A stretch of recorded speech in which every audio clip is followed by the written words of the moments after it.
wanted to introduce myself. My name is Peggy Wu. I'm a psychology researcher for a small company called Smart Information.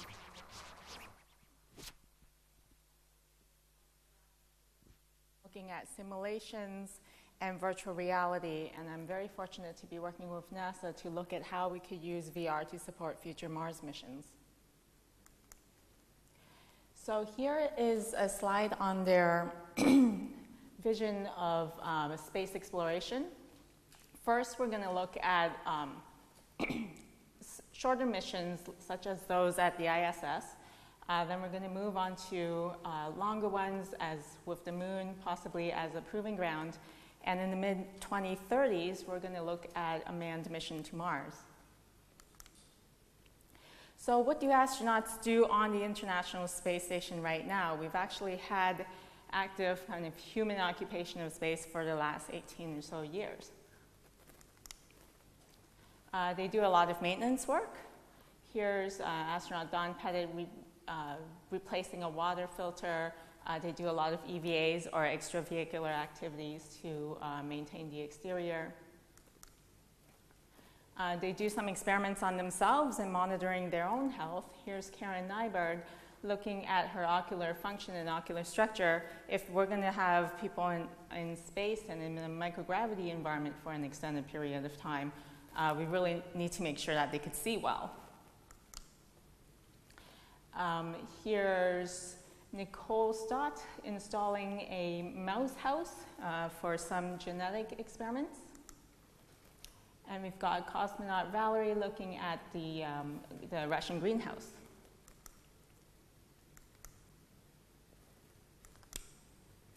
And of course, they do a lot of photography. They work with scientists on Earth to look at climate and the atmosphere.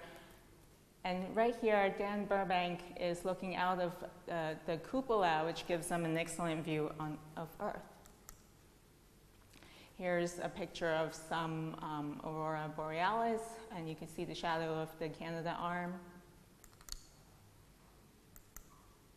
And of course, they do a lot of education outreach and general public outreach activities.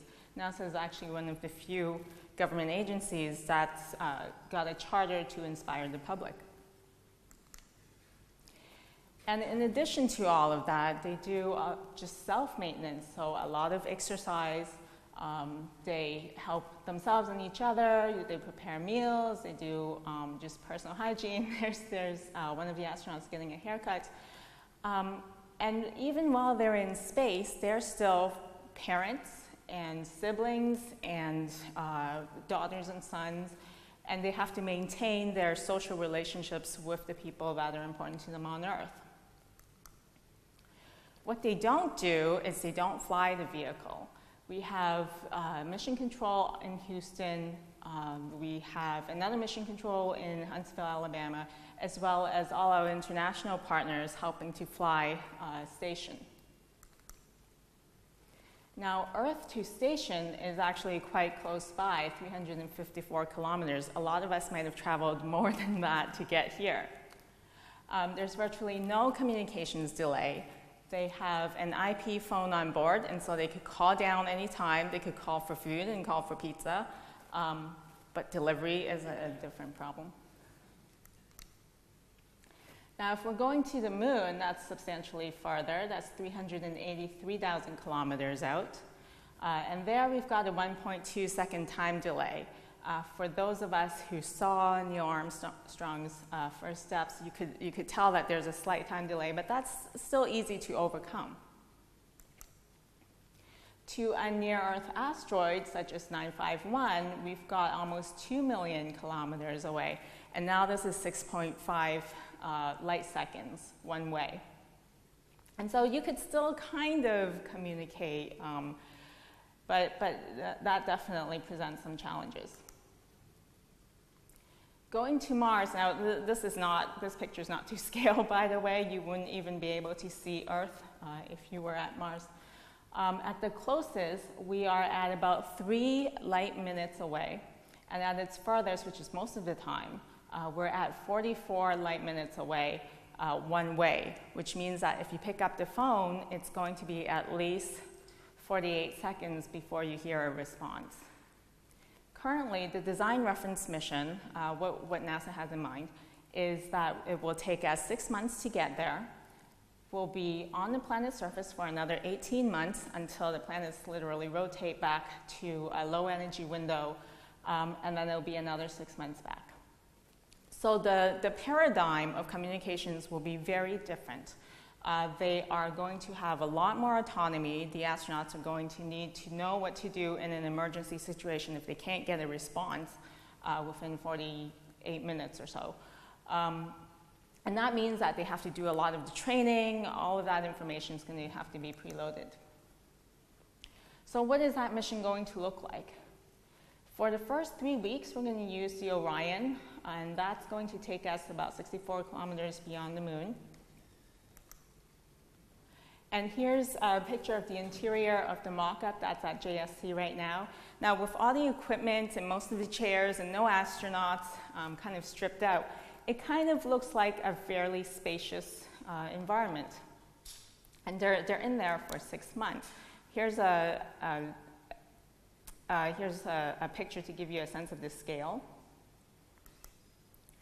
But when they're in there and everything is packed and they've got their supplies and each other, up to 6 crew members, it gets kind of cozy.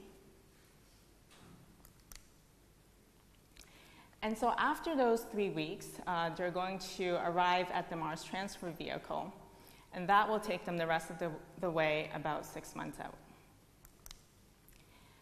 And it's important to note that it's only the transfer hab part of the vehicle that they'll be occupying along with the 2 Orion vehicles down there. So it's not the entire vehicle. Oh, and the transfer hab area is approximately 11.7 meters by a diameter of about 10 meters. Just to give you an idea of what our previous history of our current space missions look like, Station is about 109 meters by 240 meters. We have about 15 of these different, it's made up of 15 or so different modules.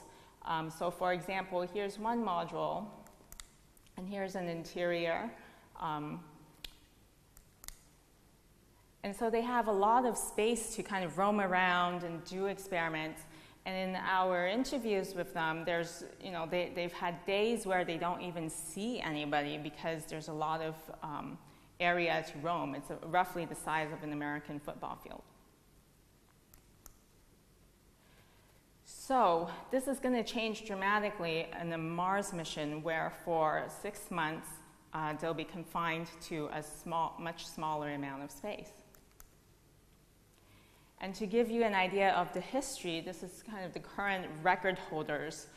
We've got Valery Polyakov at 437 days during the Skylab era, and Commander Kelly and cosmonaut Kornienko just came back at 340 days of consecutive spaceflight.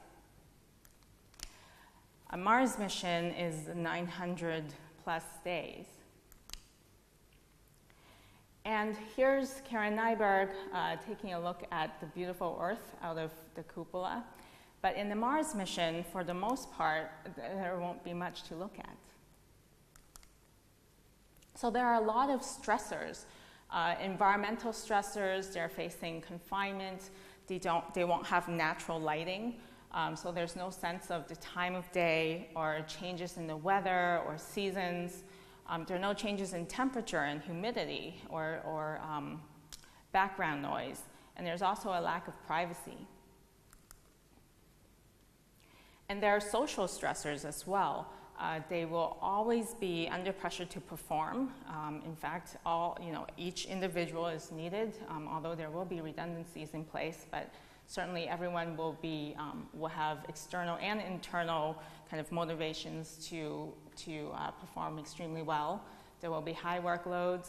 At some point, there will be a no abort or no rescue scenario. They could have very tedious tasks. A lot of the tasks might be just maintenance work that has to be done, but not necessarily fulfilling or meaningful tasks. they'll have the same social dynamics. There'll be, you know, 5 of their best buddies in this small vehicle all the time. They'll constantly have to exercise willpower, and of course the communication challenges. And if, for example, if there are problems back home or negative events from Earth, how do we handle that?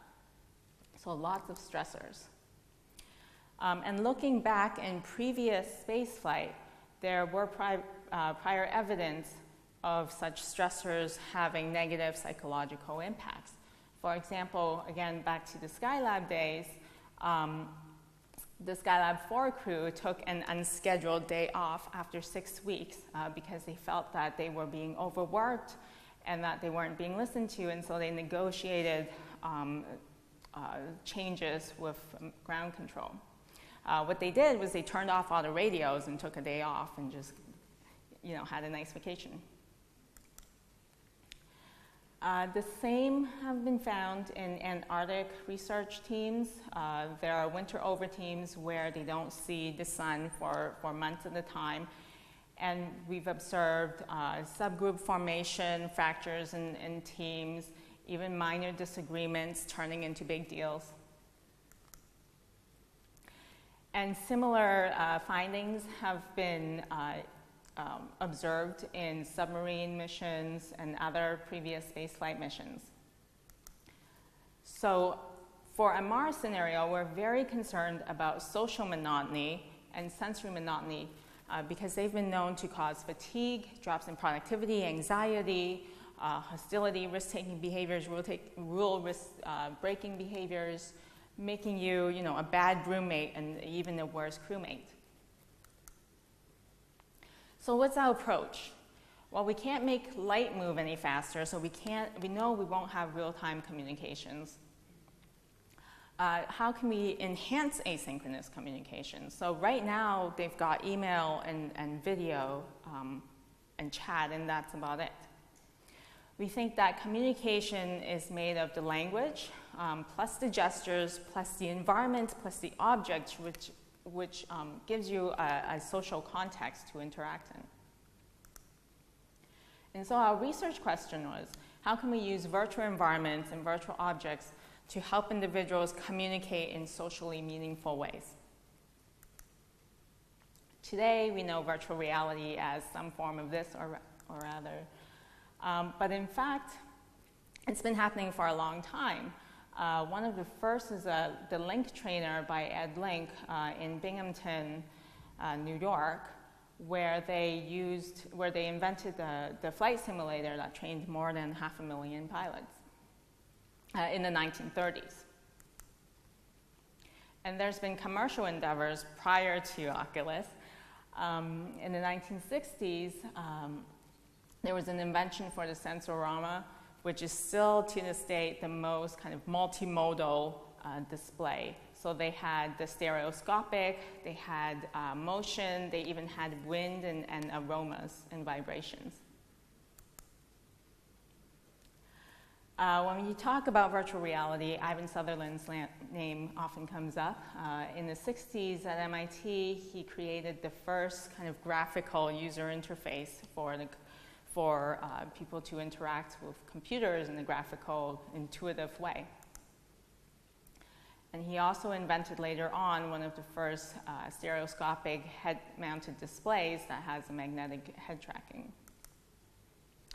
Now, in the 80s and 90s, there was a lot of excitement about virtual reality, which was a term coined by Jaron Lanier, who founded VPL Research.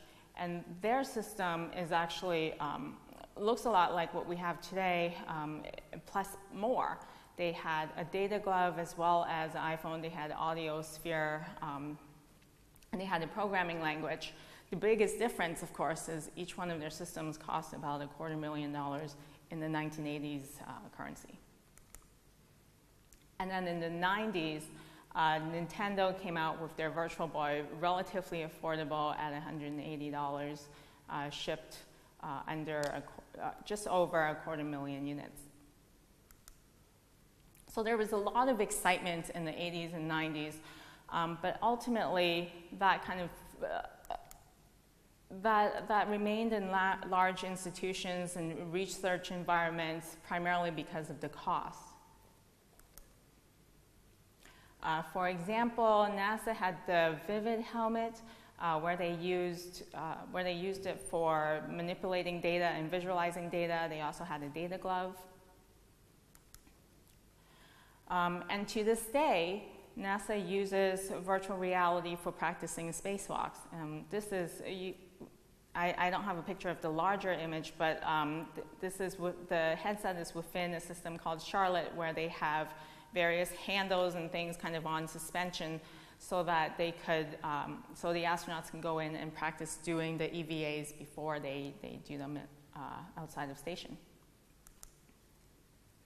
And so, of course, in 2009, Kickstarter happened, which Palmer Luckey took full advantage of in 2012 and was able to kind of spur this new whole industry that's roughly estimated at $150 billion. Prior to even the Oculus Kickstarter, in July 2012, NASA approached us and said, so we've got these astronauts, they're going to be in this long duration mission. What are the latest technologies going to do for us in terms of addressing their psychological health? And we came up with the concept of Ansible. NASA has an ambitious goal of a manned mission to Mars in the mid-2030s. In historic expeditions to places like the poles and more recent human spaceflight missions, there has been evidence that prolonged isolation impacts the psychological health of individuals. Long-duration exploration missions will not only separate individuals from Earth physically, but inherent communication delays will also impose a temporal separation that can be as long as 24 minutes one way. Funded by NASA's Human Research Program, SIFT and All These Worlds, in a first-of-its-kind scientific study, are investigating the use of virtual reality to support the unprecedented duration of future long-distance exploration class missions. As a start, we are exploring how low-cost, consumer-level social VR can deliver evidence-based wellness-promoting strategies. Ansible is our social VR platform that allows individuals to connect with others regardless of space and time via a specially crafted virtual world explored by personal avatars. Starting in August 2015, Ansible was installed in a rigorous 12-month Mars isolation program at the Hawaii-based High Seas Habitat. The habitat is located within the desolate landscape of Mauna Loa Mountain on an ancient lava bed. At the High Seas facility, 6 scientists live in conditions that emulate a planetary surface mission in a landscape that resembles Mars in many ways. Ansible was installed as part of the High Seas Mission 4 to see if it could help combat the negative effects of the sensory monotony and social isolation such long-duration mission crews will experience. Ansible currently contains over 30 regions to provide various experiences for the crew, such as virtual vacations in nature settings or seasonal activities they might miss while in space or on Mars. Our system does not require professional content development, and users themselves can generate content without programming expertise for themselves or their friends and families back on Earth to enjoy. Because the crew is never in world at the same time as their Earthbound social support troop, we have provided a means for all visitors to Ansible to record their avatars so that those messages can be seen by others later. These recordings, which include speech and actions, can be private or open for all individuals to play back. This is a great place to watch the sunset. You should try it. We've seen many creative uses of this technology that show it is an effective, entertaining, and unique way for people to stay in touch. Ansible has been tested at the Hera Simulation Facility at Johnson Space Center and the High Seas Mars Habitat. Preliminary results are demonstrating psychological benefits of enhanced mood, social satisfaction, and perceived social connectedness. Future work includes hardening system infrastructure and technical improvements based on the results of this study so the Ansible system can benefit future long-duration space missions,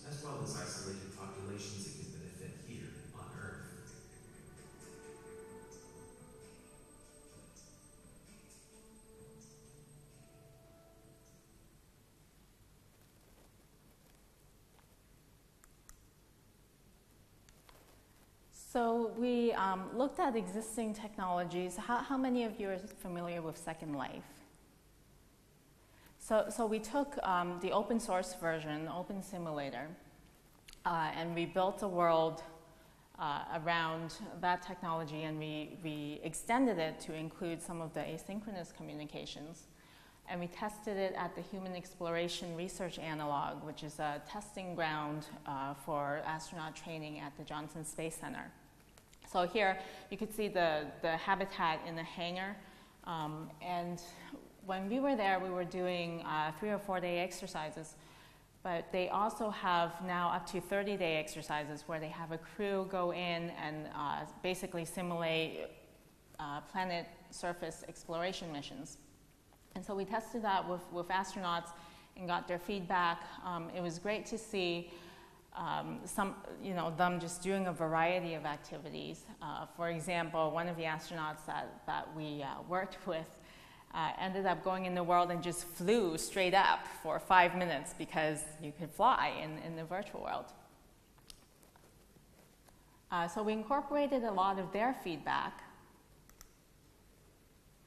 and we implemented the system and deployed it at the Hawaii Space Exploration Analog and Simulation. Now, it turns out this is a road, so this is a part of Hawaii where you don't want to go on holiday. We're on an active volcano. There's hardly any life around. There's no plants, and it's very far away from human civilization. It's actually quite treacherous to drive up. And so this is a road that's about 20 minutes or so away from the habitat. And here's a picture of Mars from rover. So it turns out that Hawaii actually, parts of Hawaii at least, actually looks a lot like Mars. And here's a real picture of the dome. They are on solar power. We're not recycling water yet, but that's in the plans. They have composting toilets. They get 1 or 2 resupply missions, but otherwise they're completely confined to the interior of the habitat, which is about 1,000 square feet. And when they do come out to do EVAs, extravehicular activities, usually those are maintenance tasks or geological surveys. They have to wear the spacesuits. So we've had this mission where we have 6 crew members for 12 months in the facility. In reality, when you have people in there, it's way messier than it looks. Those are the private quarters, so they have a very small space that fits just about one twin-size bed with a little table. And then there's a common work area and a kitchen, and there's an exercise area. They do have one portal looking to the outside. And we're doing activities that are similar to what they would be doing on station. So they're carrying out science experiments, some educational outreach. They're doing a lot of maintenance tasks. And to build Ansible, we scoured the literature over 80 or so pieces of literature about activities that can improve psychological health. We looked at things that were also compatible with a virtual environment. And so we implemented things that offered the freedom of choice, which was very important to the astronauts that we tested at HERA at Johnson Space Center, because they said that a lot of times when they're in their mission on station, their schedules are quite rigid. They don't get to choose the things that they do. They just have to follow kind of the timeline. Where we incorporated a lot of nature-inspired scenes, sunsets, sunrises, weather, having different seasons, having a lot of plant life. There's been evidence that after even a 6-month duration on station, some astronauts come out and they're just awed by, the beauty of trees because they haven't seen them for so long. And pretty much every astronaut that we interviewed who have been on station for a longer time, they said that is the thing that they miss most. Creative expression was really important. A lot of these astronauts are also musicians and artists, and so we actually gave them private regions within the virtual world for them to build their own environments. Some of our crew members that really took that to heart, and they built elaborate places where they could visit with their friends and family. I should point out that within the virtual world, the crew member at high seas can log in, but they do have a time delay, so they don't have real-time internet, which means that any emails that go out or any even internet searches are 20 minutes delayed. So they don't, so if they wanted to search anything, they have to call down to ground support for them to do the searches for them. And so within our virtual environment, their recordings are stored, and then the next time that the data gets synchronized, we have a cohort of friends and family on Earth that can receive them and then respond to their recordings in the virtual world. So we have about 30 or so different environments, ranging from nature to familiar places to fantastic places. And there, individuals can deliver virtual care packages, and they could receive surprise messages from their friends and family as well as deliver them. So our purpose here is really to focus on how can we improve the social connection between the astronauts and their family and friends. And so if you were at the last talk, there's a lot of talk about being around a campfire. Apparently, that's important in a lot of virtual worlds, and we have a campfire in ours too. So here they could record messages, have different poses. All of this kind of adds to the richness of the interaction. We have different nature environments, so they're free to roam. Any of those blue discs that you see are messages that either friends or the scientists in the habitat themselves have created.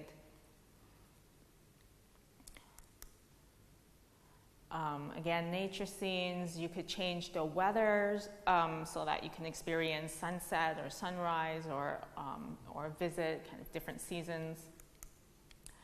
You could visit different vacation spaces. We have, an ancient Mayan ruin, kind of big city experiences, all kinds of things. Here's the winter activity. So here they can make snow angels. They could upload pictures of their family and friends. They could go skiing. They could go skating. And here we reached out to a local Los Angeles-based artist who does performance art,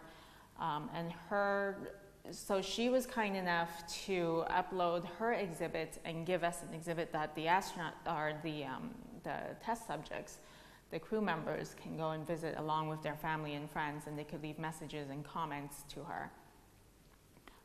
Her work is about the new kind of digital media age and how that changes our own perception of self. We have a club lounge area where we can see shows and movies together. And we had a Thanksgiving family gathering event.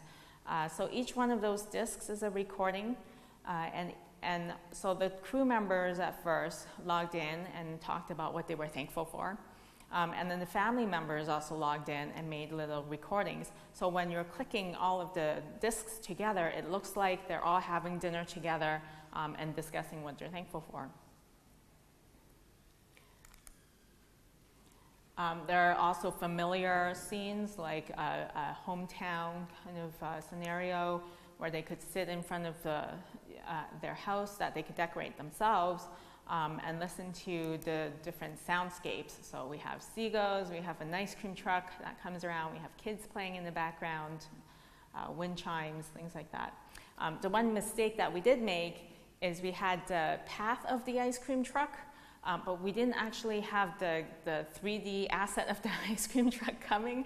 And so one of the comments that we got was, "Where's the ice cream truck? We kept hearing it and didn't see it." And so that crew member entered in August of 2015, and they're now in there for roughly a year. They're going to be exiting actually at the end of the month. And so we haven't collected all of the data yet, but we did a data analysis on the first half. And what we did was we took the survey, we took the whatever data we collected and compared it with the crew beforehand. So previous to this 12-month crew, we had an 8-month crew who was in there and communicating with their friends and family without the virtual environment, just with email. And the differences, although these are preliminary, were significant. We found that this group reported that they perceived a closer social connection with their friends and family. They even reported feelings of greater connection to humanity. They were more satisfied with their social relationships, and they reported reducing stress. One of the things I don't have on here is they reported a difference in the perception of time. The previous crew reported that time moved very slowly, which is often associated with a lot of monotony, whereas this crew reported that they perceived time as moving a little faster than that crew.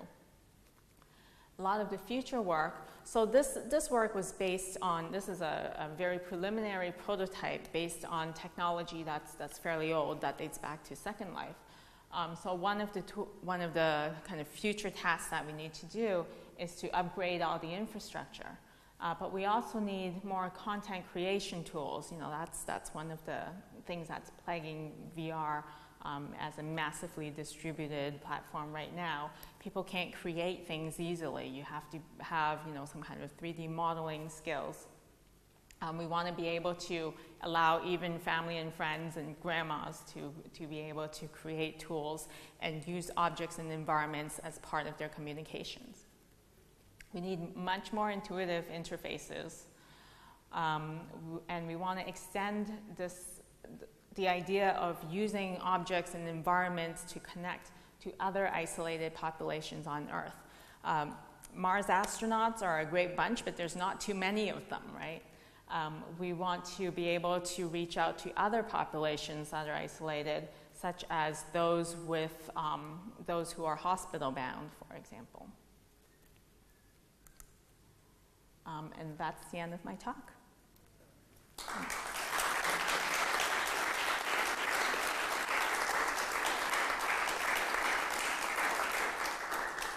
If you have any questions, I'd be happy to answer them.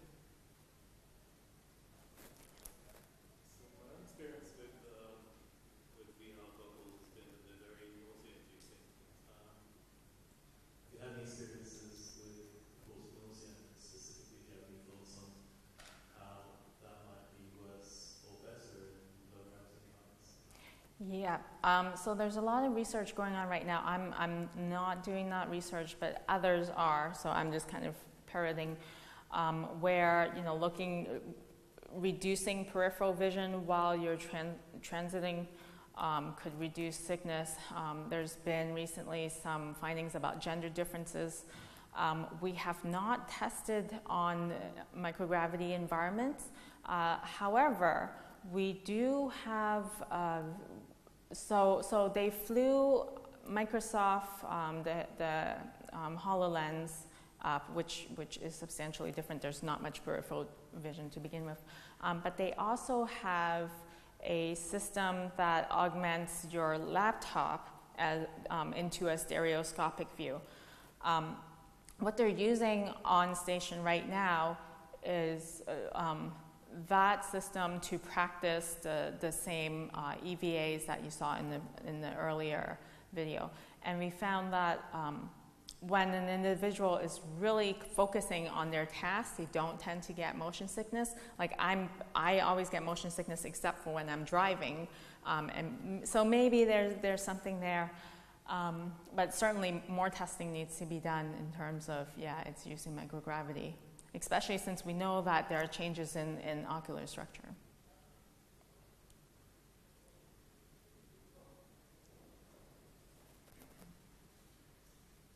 How do you predict what technology is going to be like in Yeah, no, there are so many exciting things going on. I mean, as I mentioned, we started this before Oculus started, and even just the 2 years, now, everybody practically has the capability to VR on their phone. We're really looking at the underlying science and figure out whether it makes sense to do this. Because even though there's a lot of, the $150 billion industry, there's a lot of money in the technological development. There's not a lot of money in kind of the basic science of, does this make sense? Are there harmful effects? So our focus was, can this be an improvement over other forms of communication, and what improvements are they? In terms of the technology, we're certainly keeping an eye on the various different, third-party, commercially off-the-shelf types of things available. For example, there are 3D volumetric recording where it's completely photorealistic. I mean, there's a lot of data associated with it, which is what we'd have to tackle in terms of sending it anywhere far away. But I would imagine that in even 10 years' time, all of that is going to improve so much more that we'll be able to leverage a lot of that instead of try to predict what's there now.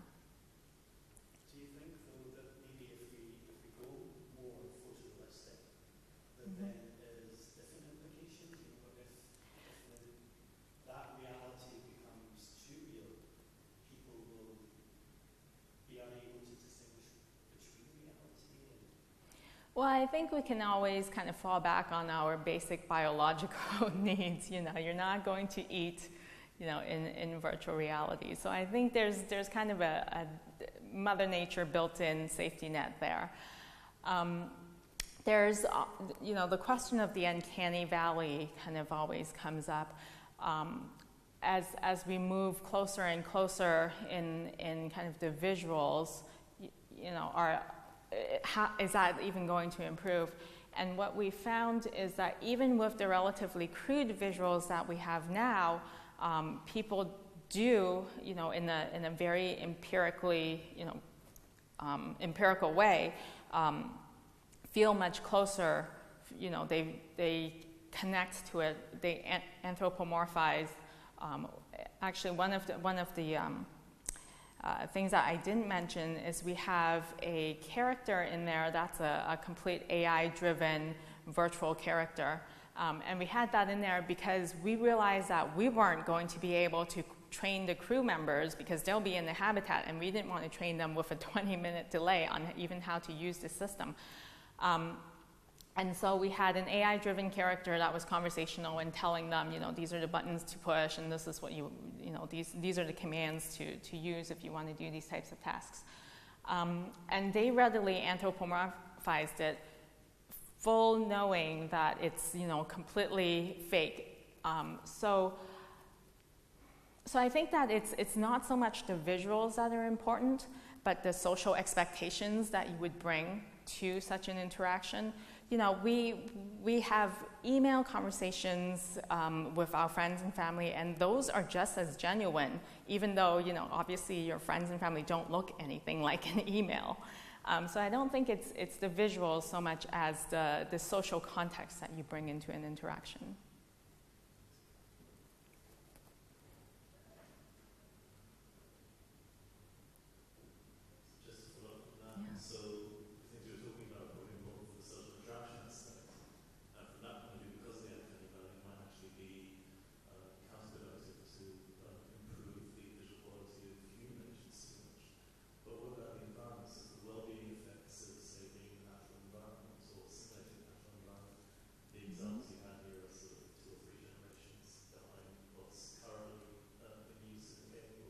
Mm-hmm. Would that actually, or have you tried to measure whether that has a measurable effect on the experience of people? Yeah, that's a great research question. And I think part of it, again, not just the visuals, the audio is a huge aspect. So for all of our environments, we have different audio tracks in the back, or different soundscapes. We haven't done any of that research ourselves, but would be really excited to. Just to pick up on that point you've made there about the audio, one of the other speakers today said that audio is really, really important to the environment. What sort of results have you found that show that the audio is so important? We haven't measured anything empirically, like as you know, as scientifically valid experiment, but certainly a lot of anecdotes. So for one of the nature environments, we have kind of crickets in the background, and when you're in, so you have to understand that in the even in the Hawaii habitat, and certainly in the future transfer hab, there won't be much audio privacy, so they're going to need headsets and whatever they say, unless it's covered somehow, others can hear them, and that's the same case with some of the Antarctic missions, where even if you go outside of the tent, your voice, you might be on a satellite phone, but your voice just kind of bounces off the ice, and then everybody can hear everything you're saying. So anecdotally, they've mentioned, all of our astronaut subject matter experts, as well as our subjects, have mentioned the importance of audio, but unfortunately we haven't measured anything.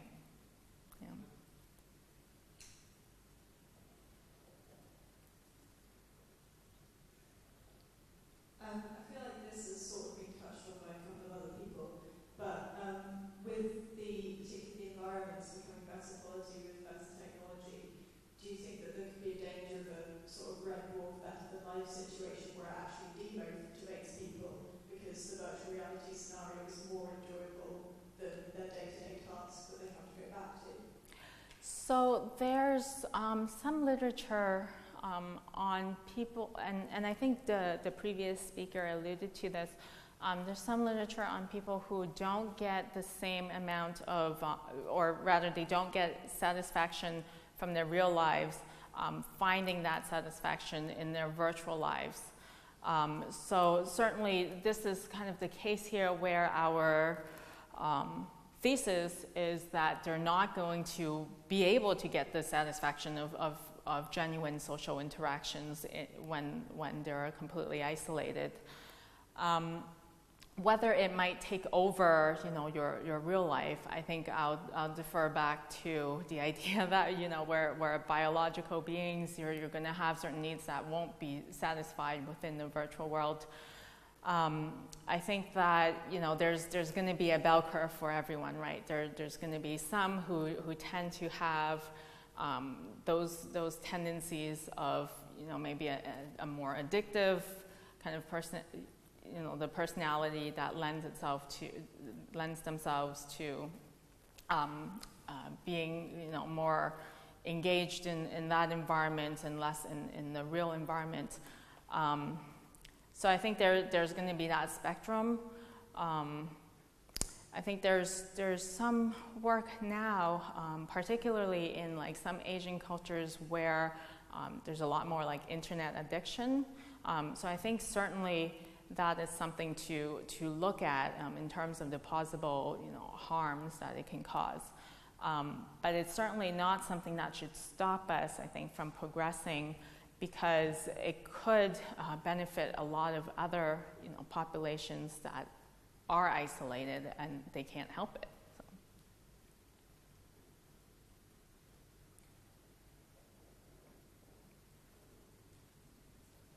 Obviously, you've talked about yourself saying about other isolated populations and non individuals. Obviously, it's a very different thing when it's on Earth, because you're going to be able to have real-time interactions.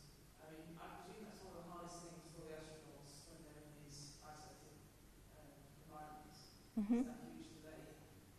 Do you see kind of a direct correlation between their satisfaction with the less the delay is? You're having a real-time conversation with someone in this real environment. I presume that feels like it scores much higher on the social interaction. Right. So for this experiment, we didn't ramp up the amount of delay, and so we only have the data from in a delayed scenario. But anecdotally, the astronauts on station right now, because they have that real-time communications, they use it for a lot of things, for operations, for working with their colleagues on Earth, but also for kind of discretionary crew events. So they might have friends and family, connect with them through a video link or something for special occasions. There's been, like celebrities who might connect with them when they're on station and things like that. Certainly our thesis moving forward is that, and look based on literature of other isolated populations, that the asynchronous communication is a big part of why they're going to feel so isolated. Are you actually working with other populations? Yes. Yeah, so we just got a research grant to look at people with aphasia. For those of you who are not familiar, aphasia is often attributed to stroke or brain damage, where an individual is completely cognitively intact, but verbally they can't find the words. And so this is very much like, being isolated in your own world because you can't communicate.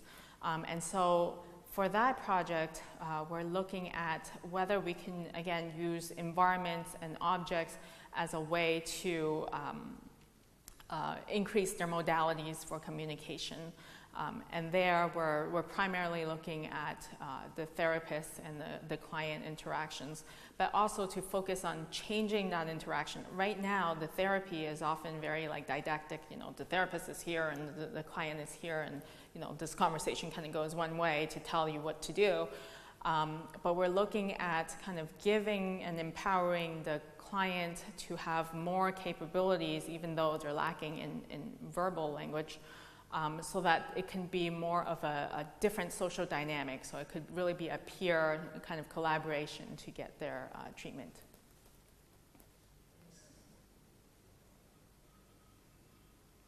This is a great audience. You have lots of good questions. Hi.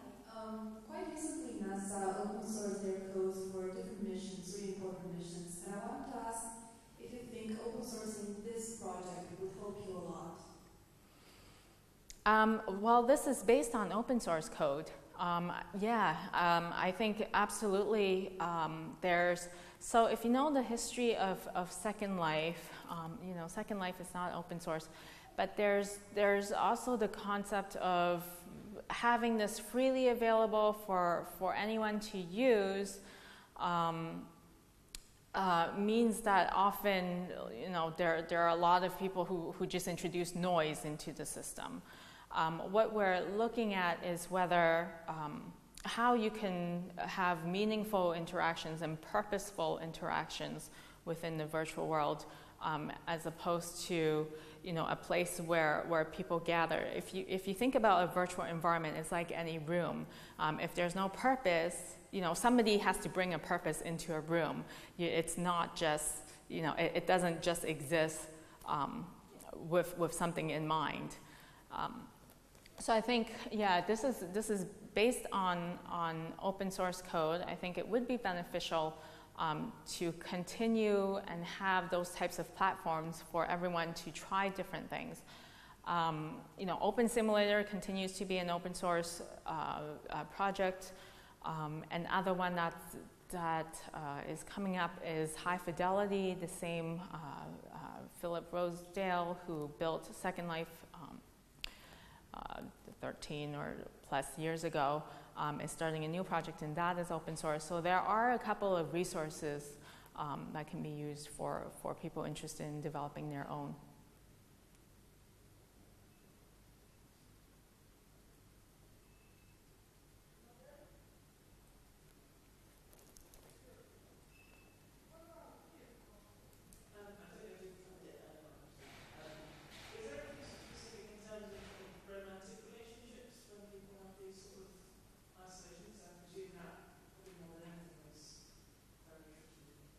Right, right. So that's, is that something that's worked for startups? Right, so there's certainly been, so NASA, there's not a lot of information about that through NASA channels because it's just not really talked about in that culture.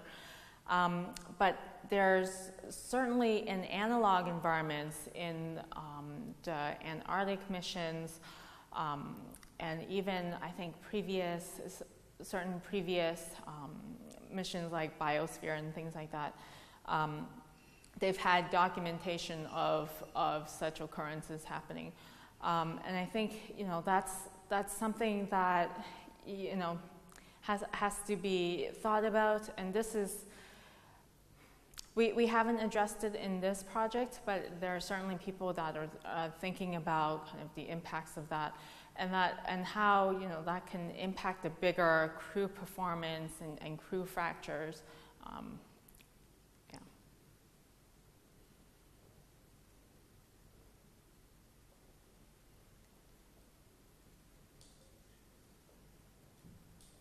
This potentially ties into the previous question. I'm not sure. What about other modalities except for vision and acquisition? Right now, this is just visual and audio. Although, I think there's a documentary on Second Life, and certainly anecdotally, people have carried out romantic relationships in a virtual environment. So if you think about those types of social relationships, it's more than physical and haptics, right? But right now it's limited to visual and audio. My colleague is working on a scent collar, which would be an interesting additional modality, but that's not incorporated yet.